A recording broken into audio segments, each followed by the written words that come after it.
ना हिम्मत भाई, मैं उधार की तारीख नहीं बढ़ा सकता। अरे तारीख बढ़ेगी तो ब्याज बढ़ा के आपको देना पड़ेगा। हाँ क्या? अरे भाई तुम्हारी मुसीबत की वजह से मैं मुसीबत में क्यों हूं बताओ मेरे को सोमवार तक पैसा चाहिए बस। हाँ बहुत भूख लगी छे भाई।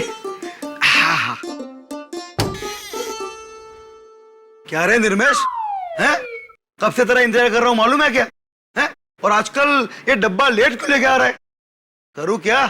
दक्षा बहन को तेरी कंप्लेन करूं क्या? अरे नहीं नहीं सेठ जी, वो क्या हो गया ने कि रास्ते में ट्रैफिक बहुत जाम हो गया था। हाँ। तो उसकी वजह से ना मैं थोड़ा अटक गया। हाँ ठीक है, रख डब्बा। ये लो सेठ जी। हाँ। पण सेठ जी, हाँ। खाना एकदम गर्म है हो। कब से भूख लगी है मालूम है तेरे को?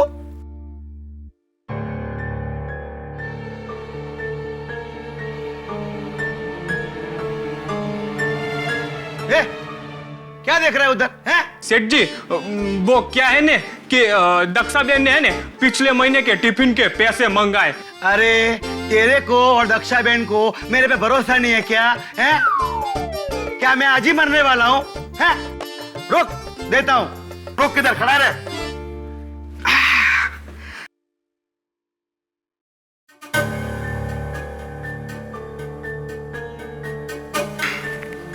ये ले पैसा, दे देना दक्षा बहन को, जा।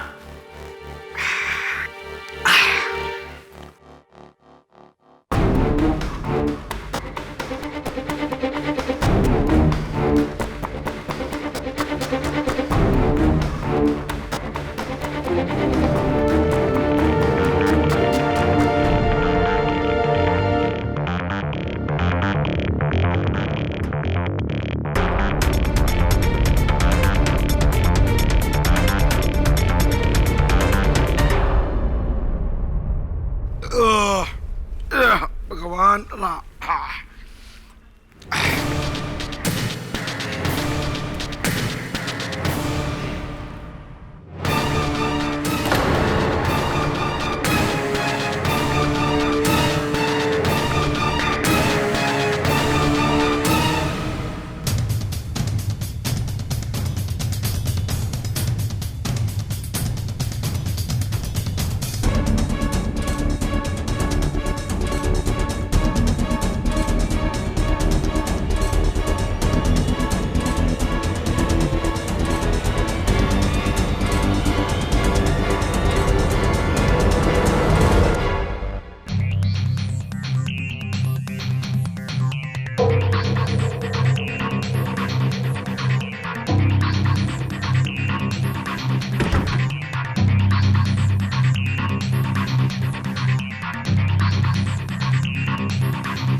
हेलो, गट्टू बोलू।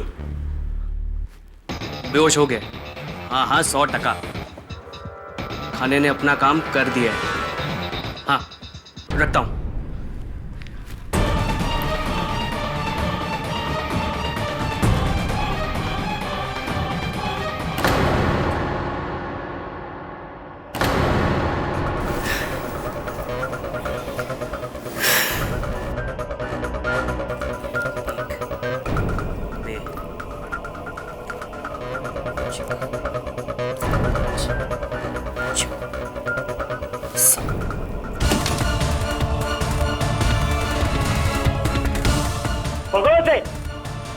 नहीं अरे पण पे कहीं નથી કર્યું। અરે ચાલ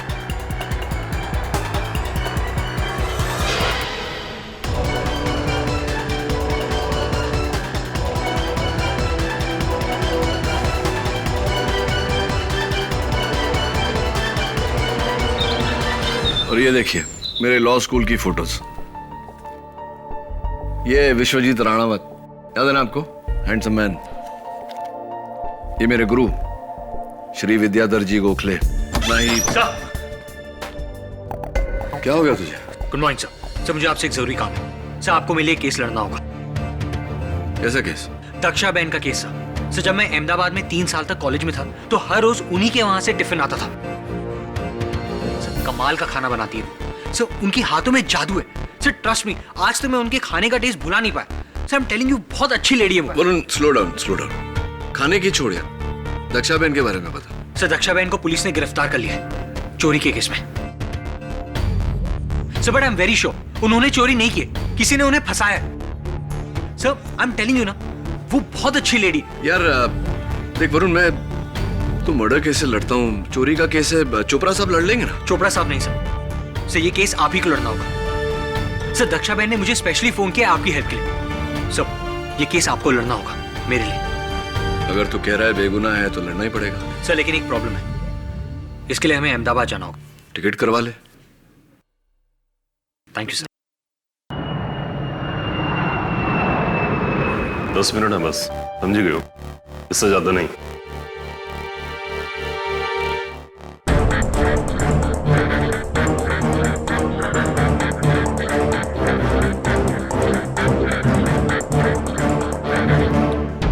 दक्षाबेन, जय श्री कृष्ण।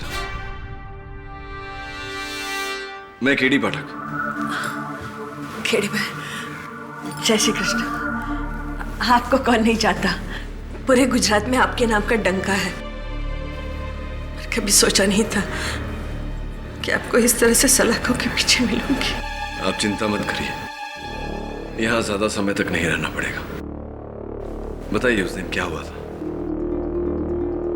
योर ऑनर, हमारे अहमदाबाद में ही नहीं लेकिन पूरी दुनिया में ये कहावत है कि किसी भी इंसान के दिल का रास्ता उसके पेट से होकर गुजरता है। पर हमारी दक्षा बहन की ये कहावत है कि किसी भी इंसान की तिजोरी का रास्ता उसके पेट से होकर गुजरता है। 14 सितंबर दोपहर 1:30 बजे दक्षा बहन ने अपने क्लाइंट साहूकार खिमजी वोरा के यहाँ अपने टिफिन का डिब्बा भेजा। ये टिफिन का डिब्बा जिसमें तरह तरह के स्वादिष्ट पकवान थे, इतने टेस्टी, इतने अच्छे कि इंसान पकवान के साथ साथ अपनी उंगलियां भी चाट जाए और फिर बेहोश हो जाए, क्योंकि इसी दक्षा बहन ने उसमें बेहोशी की दवाई मिलाई हुई थी।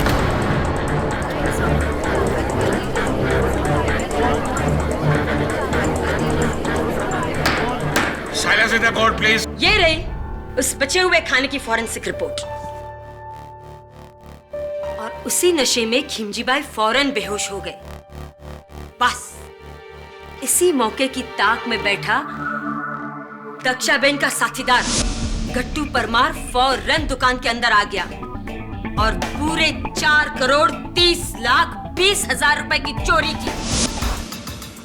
खिमजी वोरा की पूरी जमा पूंजी। खिमजी भाई वोरा इस अदालत में क्यों नहीं आए? योर ऑनर, वो आईसीयू में है। उनकी दोनों किडनियां कमजोर हो गई हैं। दक्षाबेन ने अपने खाने में जो सेडेटिव्स मिलाकर उन्हें दिए थे, उससे उनकी दोनों किडनियों को काफी नुकसान पहुंचा है। He is critical. जज साहब, मैं कुछ नहीं जानती, मुझे कुछ नहीं मालूम। 4 पुश्तों से हम खाना बनाकर लोगों का पेट भर रहे हैं। आज तक कभी किसी ने कोई शिकायत नहीं की। अपने अन्न पर गर्व है मुझे। और क्या आपको लगता है कि मैं अपने ही खाने में जहर या नशे की दवाई मिलाकर किसी को इस तरह से? नहीं जज साहब, इस तरह अपने अन्न का अपमान करके मैं किसी की नहीं, ये मेरे संस्कार नहीं है जज साहब। दक्षाबेन, आपके संस्कार क्या हैं, क्या नहीं है, भाई ये तो हम नहीं जानते। पर आप मेरा विश्वास कीजिए कि एक बात तो मैं अच्छे से जानती हूँ कि फिलहाल आप जो कुछ भी बोल रही हैं, वो सरासर झूठ बोल रही हैं। और रहा सवाल आपके संस्कारों का, ये तो हमारे गवाहों से पता हमें चल ही जाएगा, है ना? जज साहब, मेरा पहला गवाह है रंगे हाथों चोरी करते हुए पकड़ा गया चोर गट्टू परमार।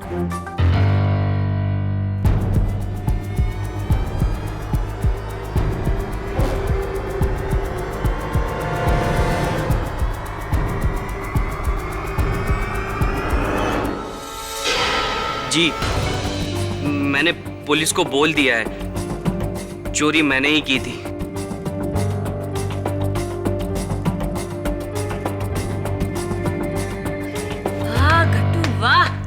शाबाश। ये कहकर तुमने अदालत की बहुत बड़ी मदद की है, पर हमारी एक छोटी सी प्रॉब्लम और है, उसे भी सॉल्व कर दो। खिमजी बाई के घर से कुल 4,30,20,000 रुपए चोरी हुए थे, पर तुम्हारे घर से तो उसकी आधी रकम ही बरामद हुई है ना? बाकी नहीं। बाकी रकम मैंने उसको दी थी जिसने मुझे चोरी करने वहां भेजा था, मेरा भागीदार। तुम्हारा भागीदार है ना? कौन? दक्षा बेन।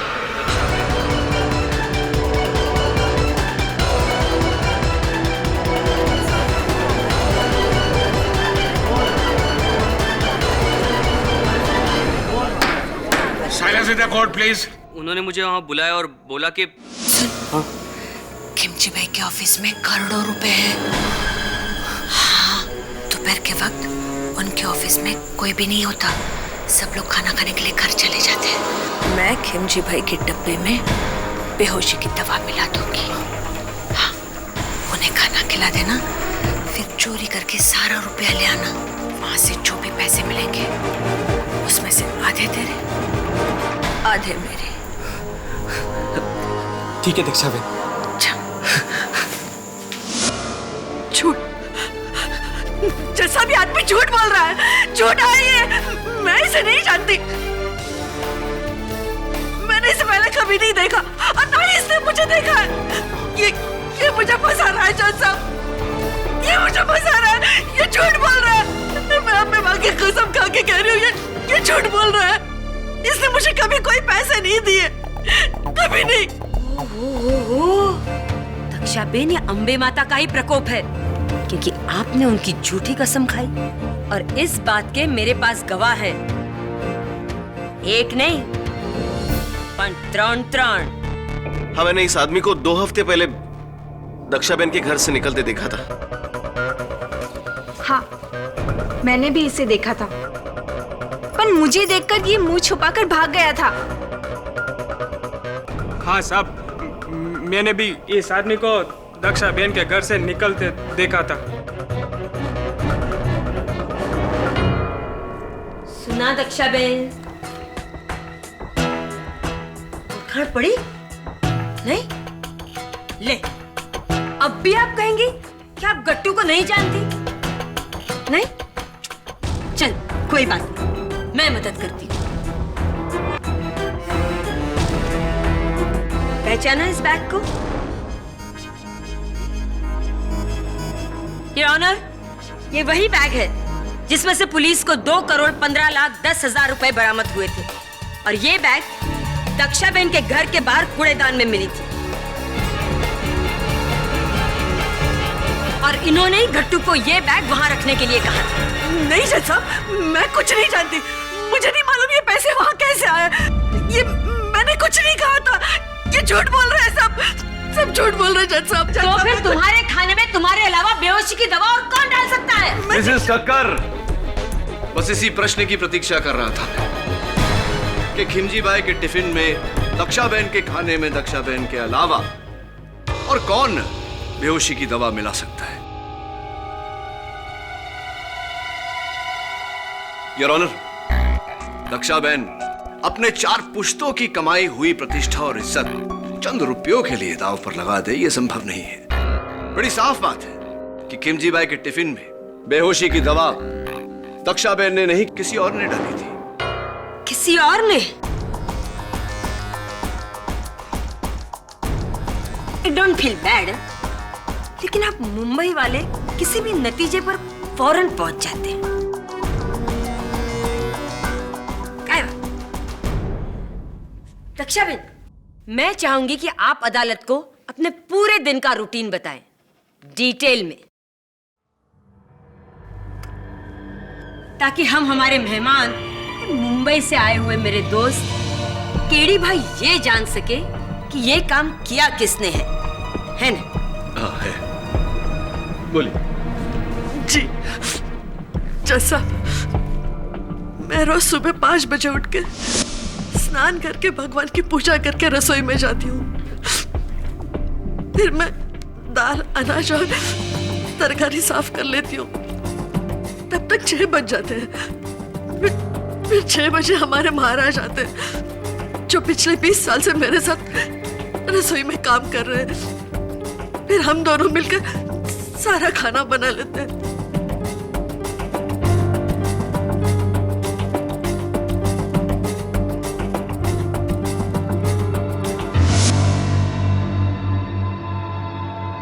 राइट, यानी आप दोनों ही होते हैं, कोई तीसरा नहीं होता। नहीं केडी भाई, हमारे महाराज तो इतने गुणी है कि वो अकेले हाथ सबका खाना बना सकते हैं। फिर 10 बजे तक सारा खाना बन जाता है, दाल चावल सब्जी और मीठा। फिर 10 बजे पवित्र आती है।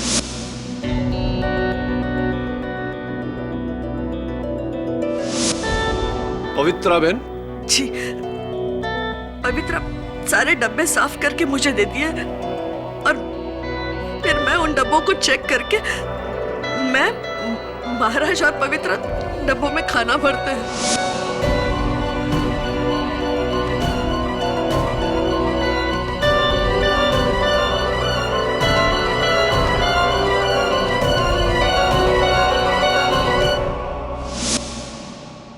दक्षा बहन, डब्बे में खाना पैक करने से पहले क्या आप चखती हैं? हाँ हाँ केडी भाई, हमेशा।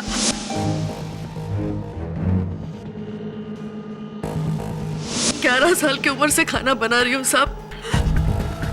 अगर खाने में थोड़ा सा नमक कम या ज्यादा भी हो जाए ना तो मैं सूंघ के बता सकती हूँ। और उस दिन आपको ऐसा कुछ नहीं लगा? खाना बिल्कुल ठीक था? हाँ, मैंने खाना चख के देखा था।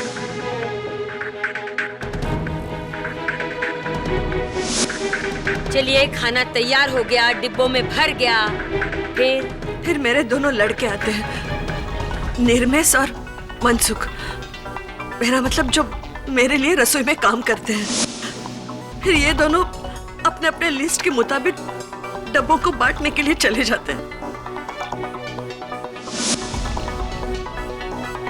मतलब ए से लेकर जेड तक, खाना बनाने की क्रिया से लेकर उसे डिब्बे में भरकर भेजने की क्रिया तक, हर काम आपकी नजर के सामने होता है ना?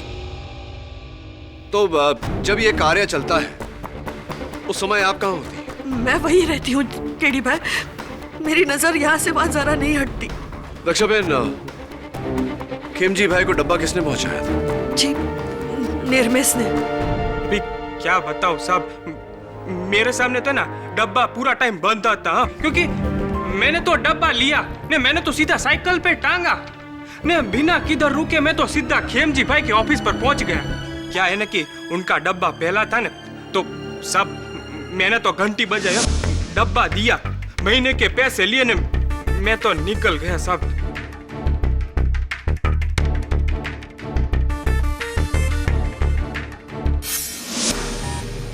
तो उस समय खेमजी भाई के साथ उनके दफ्तर में कोई था? नहीं साहब, वो तो अकेले थे। पर और तो और साहब, उन्होंने है ने मेरे सामने डब्बा खोला और खाना शुरू कर दिया। हैं? किसी और को उसमें कुछ भी मिलाने की गुंजाइश थी ही नहीं, है? Brilliant observation Mrs Thakkar, thank you very much. तो आम तौर पर डब्बा लेकर खेमजी भाई के ऑफिस कितने बजे पहुंचते थे आप? यही 1 बजे। लेकिन उस दिन तो आप 1:20 पे पहुंचे थे। ये 20 मिनट लेट क्यों हो गए?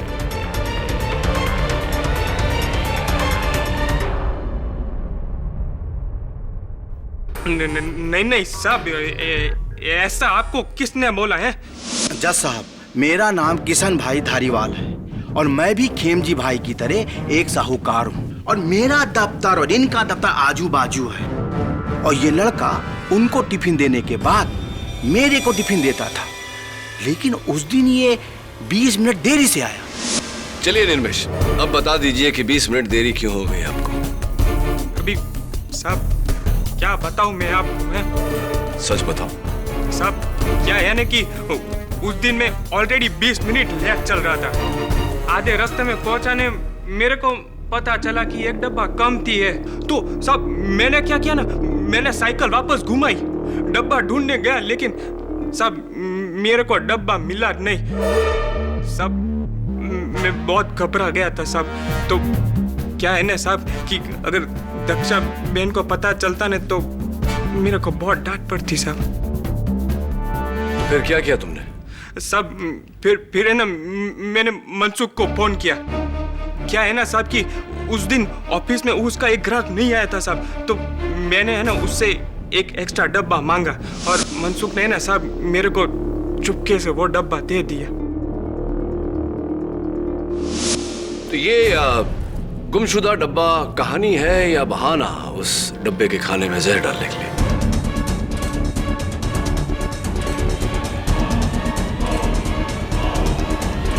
नहीं साहब, मैंने ऐसा कुछ भी नहीं किया। एक और बात निर्वेश, गट्टू का कहना है कि जब वो ऑफिस में चोरी करने घुसा तो ऑफिस का दरवाजा खुला था। कहीं ऐसा तो नहीं कि तुमने जानबूझकर उस दरवाजे को खींचकर बंद नहीं किया क्योंकि तुम चाहते थे कि वो दरवाजा गट्टू के लिए खुला रहे? कहीं तुम गट्टू के पार्टनर तो नहीं? नहीं साहब, वो क्या है ना कि दरवाजा भूल से मेरे से खुला रह गया होगा। हाँ दक्षा बहन। केडी भाई, निर्मेश ऐसा नहीं कर सकता। वो सालों से मेरे साथ है, वो तो मेरे बेटे जैसा है। वो बहुत भोला है केडी भाई, वो ऐसा नहीं कर सकता। और तो और साहब, अगर आपको है ना डब्बे के बारे में यकीन ना आता हो ना तो आप मनसुख से खातिरी कर लीजिए। हाँ जी, उस दिन निर्मेश को एक्स्ट्रा डब्बा मैंने ही दिया था। तो मनसुख भाई, कहीं ऐसा तो नहीं कि जो डब्बा आपने निर्मेश को दिया वही डब्बा निर्मेश ने खिमजी भाई को दिया? कहीं ऐसा तो नहीं कि आपने ही बेहोशी की दवा उस डब्बे में मिलाई और आपने ही गट्टू को वहां चोरी करने भेजा? आप ही गट्टू के पार्टनर थे, हो सकता है? हाँ, नहीं, दक्षा बहन। नहीं केडी भाई, मनसुख मेरे भावज का बेटा है। वो भला ऐसा क्यों करेगा? वो ऐसा नहीं कर सकता। केडी भाई, आपकी मुवक्किल खुद आपके सस्पेक्ट को निर्दोष का सर्टिफिकेट दे रही है। अब आप क्या करेंगे? प्रोसिक्यूटर साहिबा, मैं सोच रहा हूं कि गट्टू चोर को कटघरे में बुलाऊं। क्या ख्याल है आपका? तो गट्टू जी, दोपहर के 1:30 बजे आपने चोरी की और उसी दिन शाम के 5 बजे पुलिस ने तुम्हें धर लिया। इतनी जल्दी पुलिस तुम तक पहुंच कैसे गई? 1 मिनट केडी भाई, अगर आप ये कहना चाहते हैं कि तेजी और चपलता सिर्फ आपकी मुंबई की पुलिस में है ना, हमारे अहमदाबाद की पुलिस भी कुछ कम नहीं। खिमजी भाई के ऑफिस में गट्टू से ये संजीवनी हर्बल दवाखाने में बनी ये जड़ी बूटी का पैकेट गिर गया था। बस सिर्फ इस एक सबूत के सहारे हमारी पुलिस ने गट्टू को ढूंढ निकाला। क्या बात है मिसेस ठक्कर, क्या बात है? संजीवनी हर्बल दवाखाना, ये तो बालों को झड़ने से रोकने की दवा है। तुम्हारे बाल तो अच्छे खासे हैं, तुम्हें इसकी जरूरत कैसे पड़ गई? नहीं, मेरे लिए नहीं, मेरे बापूजी के लिए। ऐसी आपके बापूजी के लिए, उस बापूजी के लिए जिसकी तस्वीर आप अपने बटुए में रखते हैं। आप ही का बटुआ है।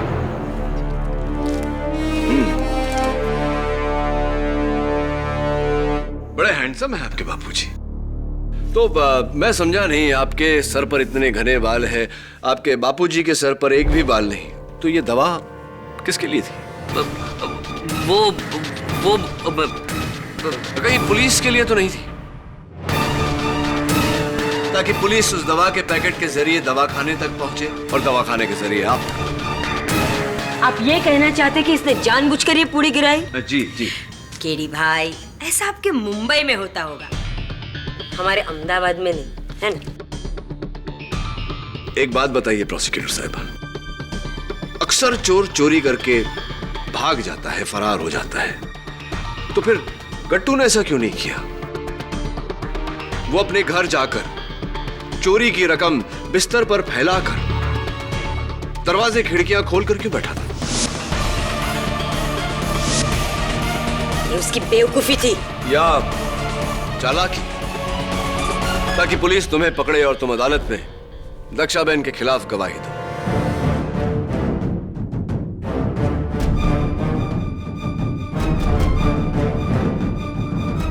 Your honour,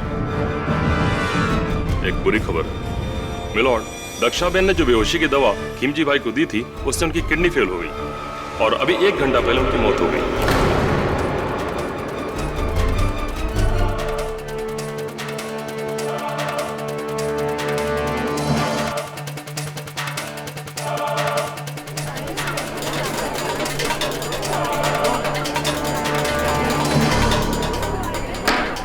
silence in the court please. Dakshaben, ये क्या कर दिया तुमने? कुछ पैसों के लिए आपने एक आदमी की हत्या कर दी। तो आप पर सिर्फ चोरी का इल्जाम था। आप एक खूनी है आप। जज साहब, खिमजी वोरा की हत्या के आरोप में दक्षाबेन को कड़ी से कड़ी सजा दी जाए। नहीं जज साहब, मैंने कुछ नहीं किया, केडी भाई। मैं खिमजी भाई की दुखद मौत ने इस केस को बड़ा ही गंभीर मोड़ दिया है। जिस तरह के हालात दिख रहे हैं, मैं ये सोचने पर मजबूर हो गया हूँ कि क्या ये पूरा षड्यंत्र सिर्फ पैसों की चोरी के लिए किया गया था या खिमजी भाई की मौत के लिए। ये केस एक मर्डर केस बन चुका है। जब तक इस केस की पूरी तरह छानबीन ना हो, ये अदालत मुलतवी की जाती है।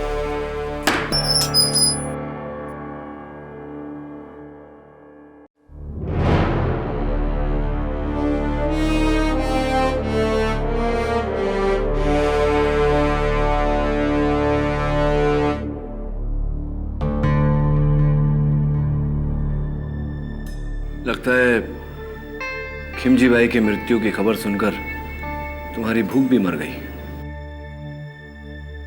मैं जानता हूं कि तुम जानते हो दक्षाबेन सच बोल रही, यानी कि मैं जानता हूं कि तुम झूठ बोल रहे हो। ये नहीं जानता कि क्यों झूठ बोल रहे हो, क्यों दक्षाबेन को फंसा रहे हो, किसके कहने पर। योजना के अनुसार चोरी की आधी रकम तुमने दक्षाबेन के घर के बाहर कचरे के डिब्बे में डाला, उसके बाद अपने आप को पुलिस को पकड़वा दिया। उस खाने में बेहोशी की दवा भी तुम्ही ने डाली थी। नहीं, तो किसने मिलाई थी? ये मैं आपको नहीं बता सकता। देखिए, मैं बहुत बुरी तरह फंस गया हूँ। मुझे नहीं पता था कि वो सेठ मर जाएगा। मुझे लगा कि मुझ पर चोरी का इल्जाम आ जाएगा और मैं उसकी दी हुई जमानत से छूट जाऊंगा।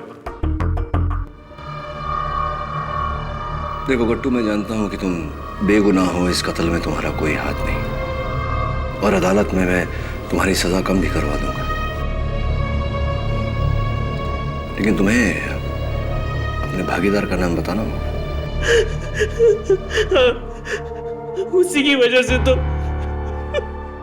अब जज साहब ने मुझे फांसी की सजा दे देंगे।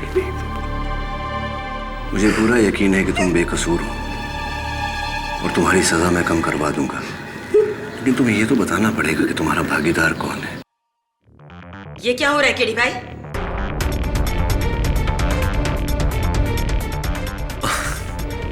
विशेष कुछ नहीं, बस गवाह से थोड़ी जानकारी हासिल करने का प्रयत्न कर रहा था। अंधेरी कोठरी में उसे धमका कर અને તું પાગલ થઈ ગયો છે? હા, अरे यार, डिफेंस लॉयर छे। दक्षाबेन को निर्दोष साबित करके तुझे फांसी के फंदे पे चढ़ा देगा। फांसी हो जाएगी तुझे। समझाइज तने? समझाइज? मुझे जो कुछ भी कहना है मुझे कह, और वो भी अदालत में। केडी भाई, आप, ये हमारा अहमदाबाद है, आपका मुंबई नहीं। आपके लिए सारे दरवाजे आसानी से खुल जाएंगे। यहाँ सब कुछ हमारे तरीके से होगा, समझी गए? है ना? समझ गया। वैसे इसका जवाब मैं आपको दूंगा अदालत में।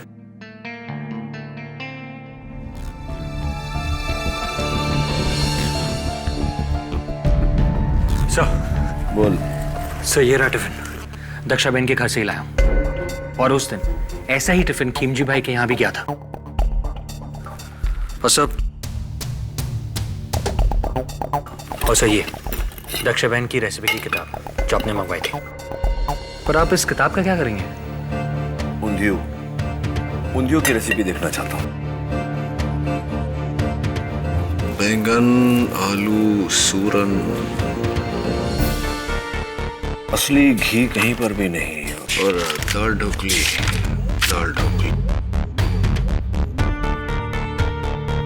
इसमें भी असली घी नहीं पड़ता। असली घी? हाँ, असली घी पर, क्योंकि फोरेंसिक्स के रिपोर्ट के अनुसार खिमजी भाई को जो डब्बा गया था उस खाने में असली घी के ट्रेसेस पाए गए। देखना यह है कि असली घी ऊंधियू में था या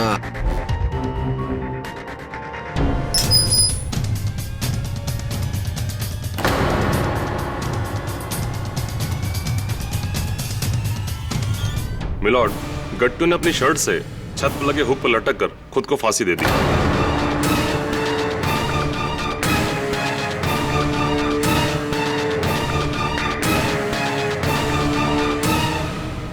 गट्टू ने अपनी जान दी नहीं या ऑनर, बल्कि केडी पाठक ने उसकी जान ली है।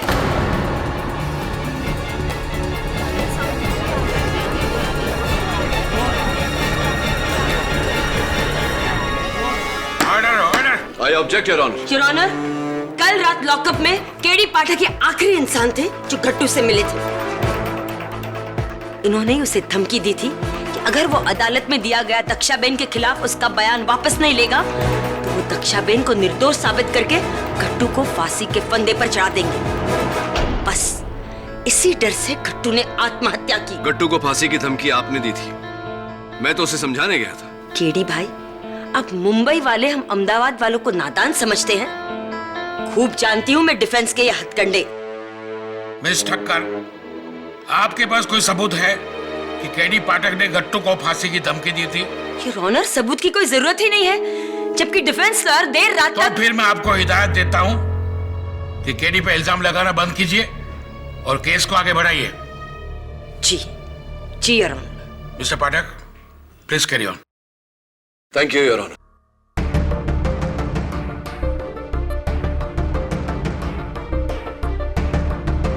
योर ऑनर, ये हूबहू वैसा ही टिफिन है जैसा उस दिन खिमजी भाई के दफ्तर में भेजा गया था। इसमें खाना भी बिल्कुल वैसा ही है जो उस दिन था। ऊपर के डब्बे में रोटी और मीठा, दूसरे डब्बे में चावल, तीसरे डब्बे में ऊंधियू और आखिरी में दाल ढोकली। दक्षाबेन, उस दिन भी खाने का यही क्रम था ना? हाँ केडी भाई, मीठा और सूखा ऊपर के डब्बे में होता है, गरम और पतली सब्जियां नीचे वाले डब्बे में। आपको डब्बा पैक करना तो आ गया मिस्टर पाठक, अब क्या हमें खाना खिलाने का इरादा है? योर ऑनर, फोरेंसिक्स के मुताबिक बेहोशी की दवा आखिर के 3 डब्बों में पाई गई, यानी कि चावल में, ऊंधियू में और दाल ढोकली में। रोटी और मीठे में बेहोशी की दवा की कोई ट्रेसेस नहीं मिली। तो व्हाट्स द प्रॉब्लम? दक्षाबेन अच्छी तरह जानती थी कि खिमजी बाई को मारने के लिए कितनी दवा काफी है ना? दक्षाबेन, मुझे यह बताइए कि आप जब खाना बनाती हैं तो क्या उसमें असली घी का इस्तेमाल करती हैं? नहीं केडी भाई, असली घी सिर्फ रोटियां और मीठे में डलता है, बाकी के खानों में असली घी नहीं डालते। असली घी भारी होता है और सबकी सेहत के लिए ठीक भी नहीं होता। बाकी खाने में असली घी नहीं डलता है योर ऑनर। अगर दक्षाबेन अपने खाने में असली घी नहीं डालती तो सोचने वाली बात यह है कि फोरेंसिक्स को उस खाने में से असली घी के ट्रेसेस कैसे मिले? असली घी? मैंने तो असली घी डाला ही नहीं था। मिलॉर्ड, डाला भी होता तो क्या फर्क पड़ता है, क्योंकि मौत असली घी से नहीं बेहोशी की दवा से हुई है। तो बेहोशी की दवा असली घी में मिलाई गई थी योर ऑनर।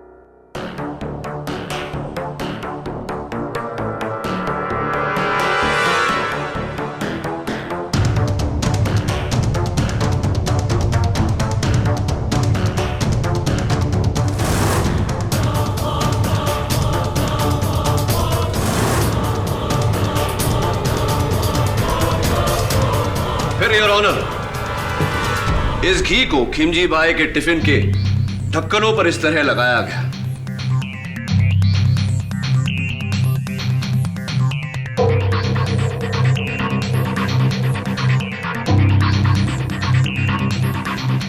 और पैक किया गया। गरम खाना होने के कारण जैसे ही घी पिघला, उसमें डाली गई बेहोशी की दवा खाने में मिल गई। योर ऑनर, जाहिर सी बात है योर ऑनर कि मेरा शक उन लोगों पर जाएगा जिन्होंने डब्बा भरने में और बांधने में दक्षा बहन की मदद की। सबसे पहले मैं पवित्रा बहन को कटघरे में बुलाना चाहूंगा। आता मैं शू बोलो छो, आप ये क्या कह रहे हैं साहब? मैं घी में जहर मिलाकर डब्बों के ढक्कन पर? ना ना, अपनी बहन समान दक्षा बहन के साथ मैं ऐसा नहीं कर सकती। मुझे क्या नर्क में जाना है? दक्षा बहन, मैंने ऐसा कुछ नहीं किया, मैंने ऐसा कुछ नहीं किया। केडी भाई, पवित्रा ऐसा नहीं कर सकती। वो बहुत भोली है। फिर तो एक ही शख्स बचता है योर ऑनर, महाराज जी। क्या मैंने उस भोजन में बेहोशी की दवा मिलाई? अरे बुद्धि भ्रष्ट हो गई है तुम्हारी। मैं पूछ रहा था आपसे। एक बात कान खोलकर सुन लो, अपने भोजन से किसी की जान लेने से पहले मैं अपनी जान ले लूंगा। शांत शांत થઈ જાઓ महाराज, मुंबई वालों जी। आई होप आप समझ गए केडी भाई। शांत हो जाइए महाराज। केडी भाई आपको नहीं जानते ना, इसलिए उन्होंने। केडी भाई, महाराज तो मेरे गुरु समान है। वो भला ऐसी हरकत क्यों कर सकते हैं? वो ऐसा नहीं कर सकते। दक्षा बहन, अगर सभी निर्दोष है तो उस खाने में बेहोशी की दवा क्या आप? अपनी बात पूरी कीजिए मिस्टर पाठक। तो क्या खाने में बेहोशी की दवा आपने मिलाई थी दक्षा बहन? नहीं। नहीं, मैं तो आपकी बात से बिल्कुल सहमत हूँ। बल्कि मैं तो कोर्ट से कब से कह रही हूँ कि दक्षा बहन ही खूनी है।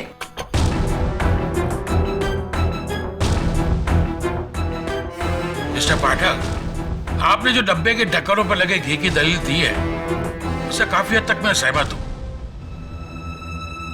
इस डब्बे को फोरेंसिक भेजा जाए और ढक्कनों की पूरी तरह जांच की जाए।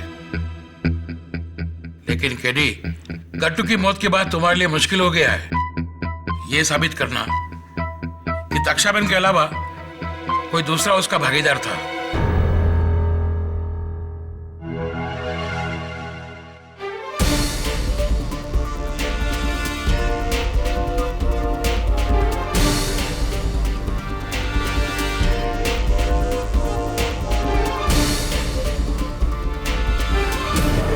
हाँ, मैंने भी इसे देखा था, पर मुझे देखकर ये मुंह छुपाकर भाग गया था।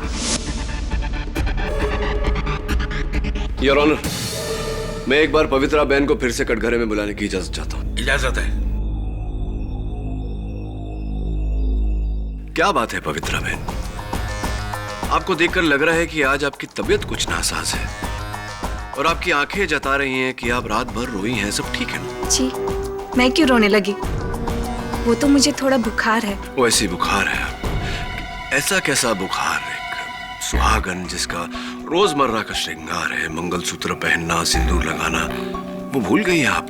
ऐसा कैसा बुखार? जी, वो तो मैं जल्दी जल्दी में थी ना, इसलिए सिंदूर और मंगलसूत्र दोनों भूल गई। वैसे आपके पति तो ठीक है ना? हाँ हाँ, बिल्कुल। क्या नाम है उनका? नरेश कुमार। नरेश कुमार। क्या करते हैं वो? क्या व्यवसाय है उनका? जी, वो दूध की दुकान में काम करते हैं, डेयरी। डेयरी? कहाँ पर? राजकोट में। राजकोट में? तो उनकी डेयरी का नंबर तो होगा ना आपके पास? जी बिल्कुल। जरा बताइए।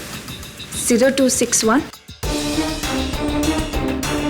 2854 2854 524। नंबर तो मैंने लगाया है, मुझे पूरा यकीन है और ऑनर की ये नंबर नहीं लगेगा। जी, शायद वो नंबर खराब होगा। नंबर खराब नहीं, एसटीडी कोड गलत है। 0261 सूरत का कोड है, राजकोट का कोड 0281 है।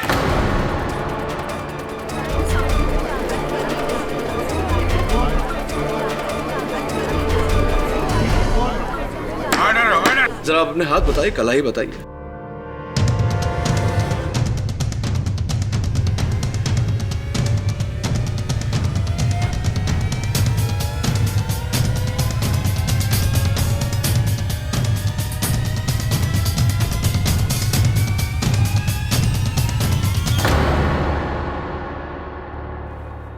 आपके हाथों में कांच की चूड़ियां पहनती थी आप, वो भी तोड़ दिया आपने, और टूटे हुए कांच की चूड़ियों के निशान हैं आपके हाथों पर।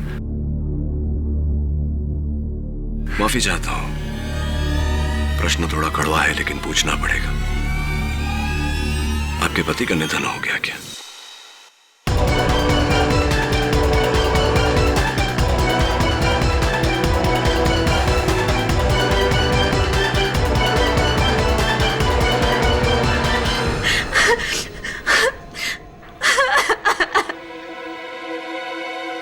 यही दंड है मेरा कि मैं अपने पति की मौत पे खुल के रो भी नहीं सकती। लेकिन वो मरा, मेरी वजह से वो मरा। हाँ, मेरी वजह से वो मरा, क्योंकि मैंने उसे कहा था किमजी भाई के ऑफिस जाकर चोरी करने के लिए।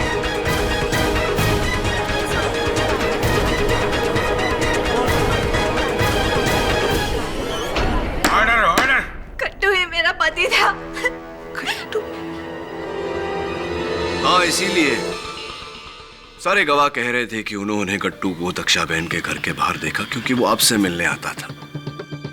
पवित्रा बहन, अदालत को यह भी बता दीजिए कि खिमजी बाई के टिफिन के ढक्कनों पर बेहोशी की दवा वाला घी आप ही ने लगाया था। दरअसल मुझे पता था कि किमजी भाई का डब्बा कौन सा है,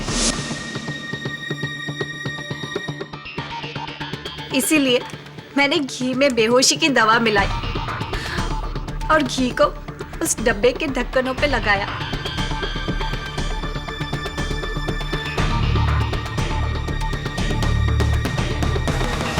और फिर मैंने अपने गट्टू को कहा कि वहां जाकर चोरी करे।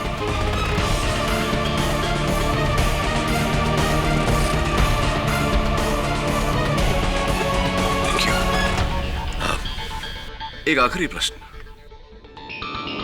4,30,20,000 बहुत बड़ी रकम होती है। ये रकम लेकर आप लोग फरार हो सकते थे, लेकिन ऐसा क्यों नहीं किया आपने? गट्टू को क्यों पकड़वाया और उसके जरिए दक्षा बहन को क्यों फंसाया?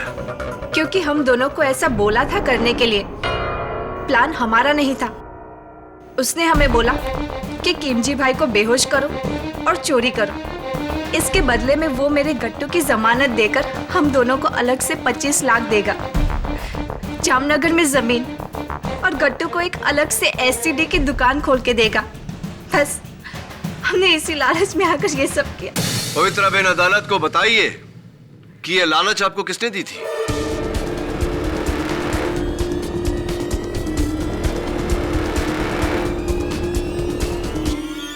किशन भाई धारीवाल ने।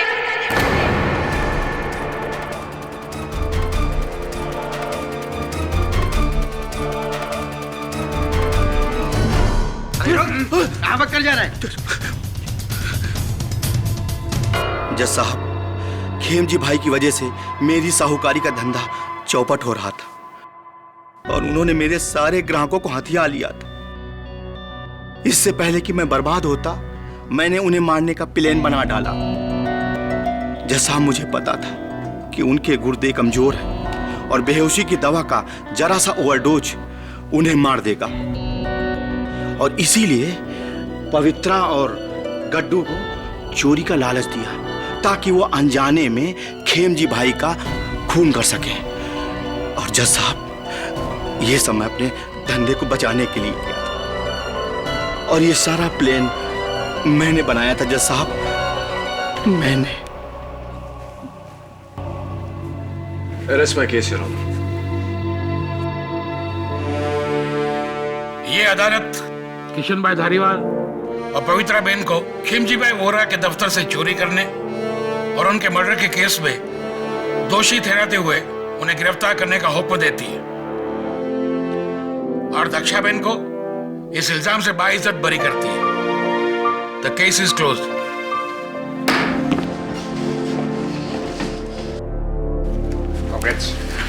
दक्षा बहन, मैंने कहा था ना आपसे, आपको कुछ नहीं होगा। भगवान तारू भलो करे। धन्यवाद बेटा। अरे धन्यवाद मुझे नहीं, इन्हें कहिए।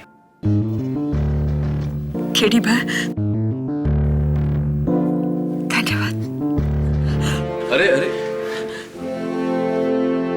छोड़ के चल। जय श्री कृष्ण। जय श्री कृष्ण। अरे मिसेस टक्कर, इस केस के शुरुआत से आप कह रही हैं कि मेरा मुंबई और आपका अहमदाबाद। वैसे अहमदाबाद जितना आपका है उतना मेरा, और जितना मेरा मुंबई है उतना आपका। और इस केस में अगर हमारा कुछ है तो वो है हमारा हिंदुस्तान। बोलिए जय हिंद। जय हिंद। बोलिए जय हिंद।